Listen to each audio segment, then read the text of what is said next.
So let's get to the last hidden success barriers. It's only two left. So let's get to barrier number 9, no direction. So how would you know you are on the right path to take you to your goal if you don't have any direction? You have to know the direction you want to go in. That's so important. And how will you know you reached your goal? One of the examples I used to give in class when I did trainings in person was, if you wanted to go to Disney World, which route would you take? Now, mind you, at that time I was in New York. So I said, from New York, how would you get to Disney World? And so at first people would get stuck because they're trying to figure out, well, Disney World, Disneyland. And, after about 5 minutes or so, they go, you got to go down. I'm like, correct. Disneyland is in California, but Disney World is in Florida. I said, so you got to go 95 south. I said, you're 100% correct. I said, so now you know the direction you should be going in, and you know it's south, and at least you have a route, which is 95. So based on that, how would you know you reach your destination, your goal? They said, well, when you get to Disney World. I said, that is correct. And I said, so how do you know that you're on the right path to reach your goal? They said, well, if I see 95 and it says Florida, I know I'm going in the right direction. I said, correct. So without a plan, you plan to fail. So you got to have some direction. There's no way for you to say you want to end up somewhere and not have direction. Okay, that's important. So as long as you have some direction, you should be going down the path in the direction of the goal that you say you want to achieve. Otherwise, you're going to run in circles and you won't know it. And I've seen people do this almost their entire lifetime. They're just running in circles. They're taking action. They're moving, but it's the wrong action. What do I mean by it's the wrong action? There are certain things that if you do should move you forward. But if the action keeps you in the same place, then it's the wrong action. So any action you take should take you forward in some capacity. And we're going to talk about that. So you got to get focused. You got to get a plan, and you got to work that plan. That's basically what this is about. Oh, I don't know what to do. You hear that a lot. I don't know what to do. What they're basically saying is, I have no direction. So they got to figure out what's the end result, what's the goal, and then work their way backwards. And so finally we get to take action.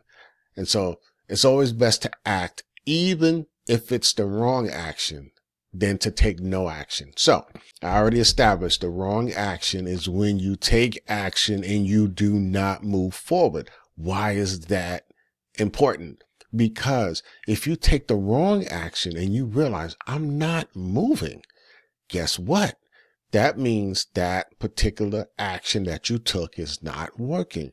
So you're going to have to take another action that's going to start you moving forward. That's so important, because if you don't do anything and you stay in the position that you're in, then you're going to suffer. Why? Death, taxes, change are the 3 things you cannot escape. That means change is going to happen. You're standing in the same place. You're not doing anything, and you're getting left behind. You're not growing. You're not developing. You're not dealing with that resistance, that tough situation. You're not doing anything. Then everything begins with a thought that often leads to action. I took this action, the thought, man, this didn't work. What's the next action? I got to do something to move me forward. You see, thought often leads to action. And then without action, you do not move towards your goals. I'm not saying that everything you do will move you towards your goals, but do something. Do not just stand still and complain and whine. Take some action. Learn. Remember I said trial and error. Okay? Remember I said, what do you apply from what you read or watch? And the last bullet point was, you get the most benefit from what you apply, the application of that knowledge and information, from trial and error. So You're going to make mistakes. Okay. Every decision is not going to be perfect, but keep making a decision to move you forward. Keep taking action. You will never have all of the information you need to make an informed decision, but whatever you have, you're going to have to decide whether you're going to take action or not take action. I'm going to always recommend you take action. Always. And do your research and homework, but take action no matter what. And you will learn the process of taking action is where your success will be found. Most people think success is at the end. It's not at the end. It's in that process of taking action, because you're going to learn so much during that process. You're going to grow so much, and your success is going to be within that journey, going through the process. Oh my goodness. I wish I could do a whole video on that, but I can't. The only way I can demonstrate this is if you stick around long enough to watch me go through my process. And as you see the process unfold, you're going to see little milestones being achieved within the process. And then you're going to realize, oh, he's becoming successful at this thing that he's doing during the process, not at the end result. That's so important. So let's do a quick recap of what these hidden success barriers are. So we said, number 1, reading for entertainment. Number 2, not writing enough. Number 3, can't handle change. Number 4, do not ask for help. And then 5, suffer from fear. But remember, I said there's 4 symptoms of fear, which is perfectionism, avoidance, procrastination, and low self-esteem. Then we have number 6, do not apply what you learn. Number 7, you're too busy. Number 8, skeptical, healthy dose of skepticism is good.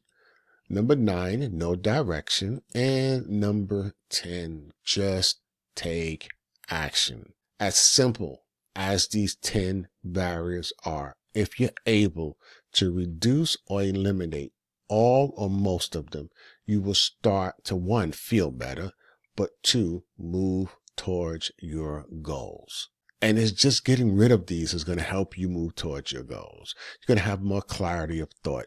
You get less stress, less drama. It's just so much weight is going to be taken off of your shoulders if you deal with each one of these. And this is not heavy stuff. This is all light stuff, to be honest. But we make it heavy because of our perception of them. So remember, I said that perception cause you to interpret things. Based on that interpretation, it creates a mental expression. So you want to be careful how you are perceiving things and how you are interpreting things, so you can create a positive mental impression in your mind.